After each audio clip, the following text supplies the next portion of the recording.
Assalamualaikum warahmatullahi wabarakatuh. Halo anak-anak semua, berjumpa lagi dengan Bapak dalam kegiatan belajar dari rumah mata pelajaran PPKN. Nah, meski kita dari rumah, kita harus tetap semangat ya, karena untuk mencegah terjadinya penyebaran COVID yang semakin meluas.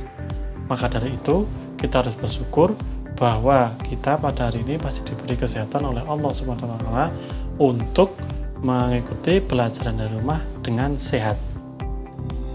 Nah, untuk pelajaran pagi hari ini kita akan membahas mengenai perjuangan pra kebangkitan nasional pada tahun 1908. Ya, jadi kita akan masuk ke bab pertama, yaitu semangat kebangkitan nasional tahun 1908, di mana kita akan belajar bersama-sama bagaimana menganalisis makna dan arti kebangkitan nasional tahun 1908 dalam perjuangan kemerdekaan Republik Indonesia. Nah, tujuan pembelajaran pada pertemuan kali ini adalah yang pertama, menguraikan kondisi bangsa Indonesia sebelum tahun 1908 ya. Jadi kita akan belajar bersama bagaimana kondisi bangsa Indonesia sebelum tahun 1908. Dan yang kedua, menguraikan kondisi setelah kedatangan bangsa Eropa. Jadi bangsa Eropa, baik itu Belanda, Portugis, mereka kesini itu dampaknya seperti apa. Kemudian yang ketiga, menjelaskan latar belakang kedatangan bangsa Eropa ke Nusantara. Nah, selanjutnya ya, ini ada kata pengantar, kata motivasi terlebih dahulu dari seorang pelaut terkenal pada waktu itu, Tom Peirce, di mana pada tahun 1515 berhasil berlayar dari Eropa ke Indonesia. Dia mengatakan bahwa tidak ada pusat perdagangan yang lebih besar dari Malaka. Komoditas dari dunia timur ada di sini. Komoditas dari dunia barat juga ada di sini. Pada akhir musim angin, orang bisa mendapatkan apa yang dicari dan bahkan lebih dari yang dicari. Nah, kata-kata dari Tom Peirce ini menunjukkan bahwa Malaka pada waktu itu merupakan pusat perdagangan dunia ya, bahkan orang dari berbagai penjuru dunia berkumpul di situ. Untuk lebih meningkatkan rasa ingin tahu kalian, yuk kita simak tayangan berikut ini.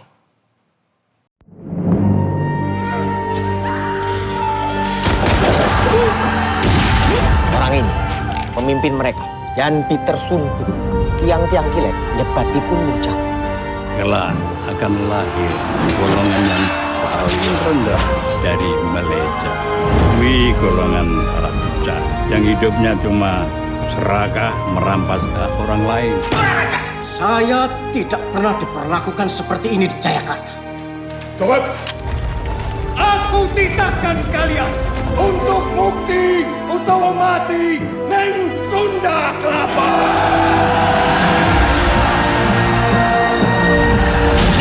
Kemenangan umat Arda ini bukan untuk hari ini, tapi untuk ratusan tahun ke depan.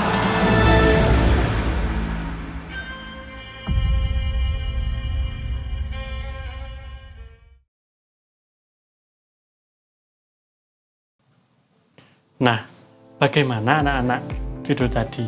Perjuangan orang-orang terdahulu sungguh berat ya melawan penjajah, tentu sangat sulit dan sangat melelahkan, sehingga kita wajib mensyukuri dan meneladani hidup dalam keadaan sesudah merdeka dan berkewajiban untuk mengisi kemerdekaan ini dengan kegiatan yang lebih positif.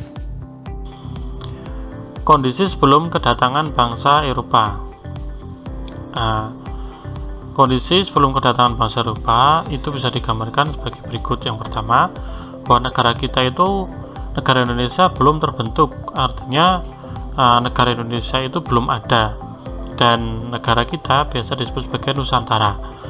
Nah, Nusantara ini memiliki banyak sekali kerajaan-kerajaan baik besar maupun kecil ya, dan Nusantara ini dikenal sebagai produsen palawija terbesar ya.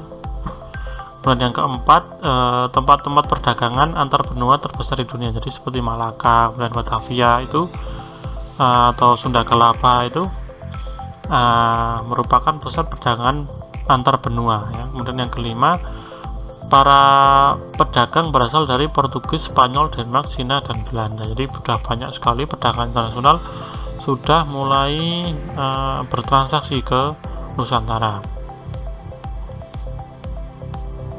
Tapi ini atas kekuasaan para kerajaan-kerajaan ya. Nah, selanjutnya bagaimana setelah mereka datang ke Indonesia?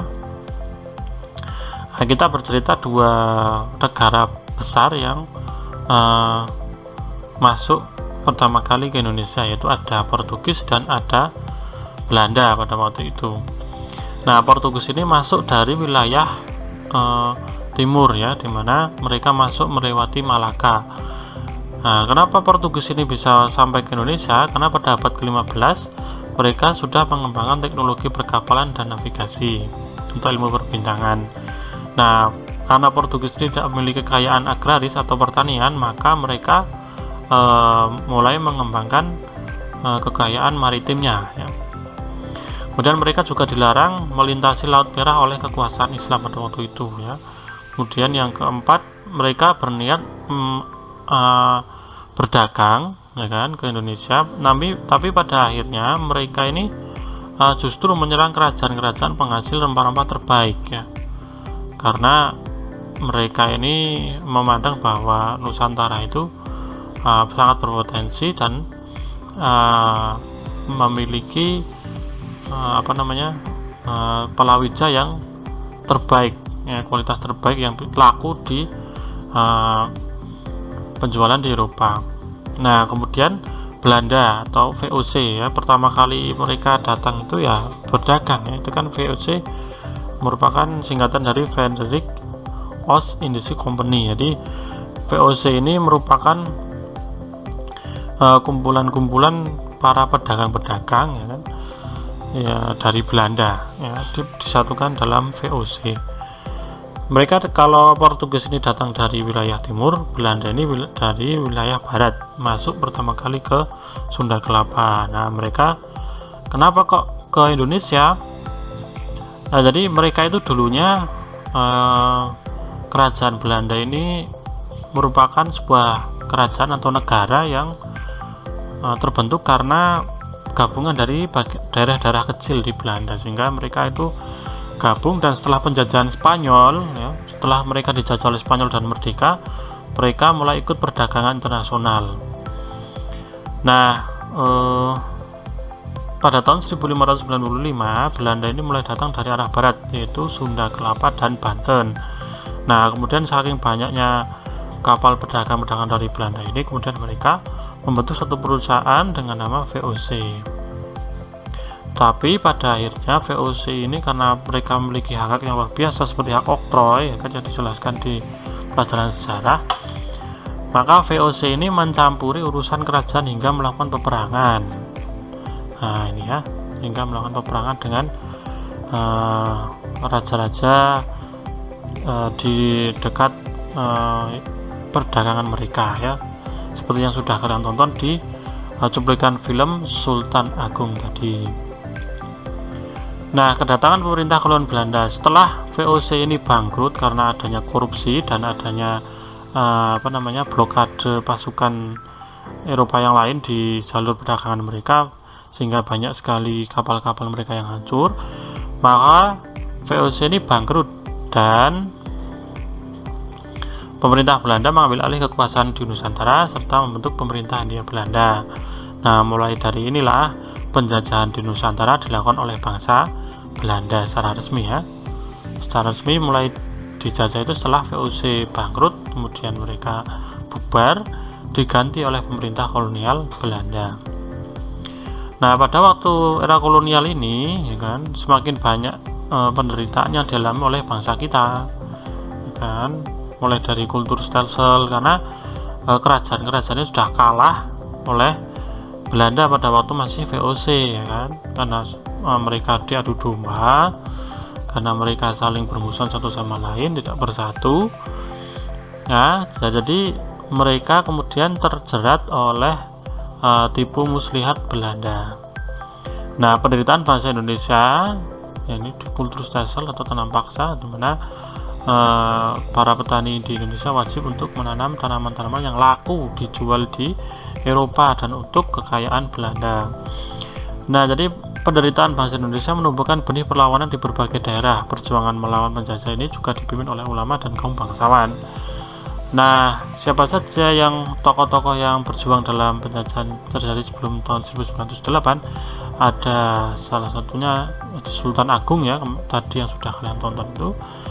Kemudian Sultan Hasanuddin, kemudian Patimura, Tuanku Imam Bonjol, Diponegoro, Antasari dan sebagainya.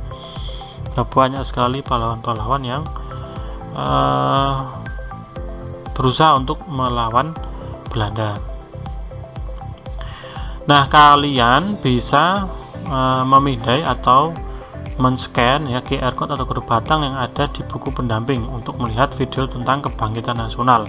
Ini untuk pertemuan yang akan datang. Jadi pertemuan kita pada hari ini kita cukup sampai di sini dulu ya kan. Pekan depan kita akan masuk ke bab selanjutnya, pokok bahasan selanjutnya mengenai perjuangan pra kemerdekaan. Pras 1908 atau pra kebangkitan nasional. Nah, jadi kesimpulannya bahwa kondisi bangsa Indonesia sebelum tahun 1908 masih terdiri dari kerajaan-kerajaan besar maupun kerajaan-kerajaan kecil. Nah, kemudian adanya bangsa Eropa masuk ke Indonesia ini pertama kali bertujuan untuk berdagang. Namun karena keserakahan mereka, tujuan tersebut berubah menjadi menjajah dan menguasai palawija yang ada di Nusantara. Sebenarnya Nusantara itu terkenal sebagai daerah yang kaya dan kaya akan sumber daya alamnya, sehingga menjadi daya tarik bagi bangsa Eropa. Dan selain itu bangsa-bangsa Eropa juga mulai mengembangkan teknologi navigasi dan pelayaran di dunia. Jadi mungkin bukan hanya Eropa ya, karena Cina pun dan Arab juga bisa sampai ke Nusantara.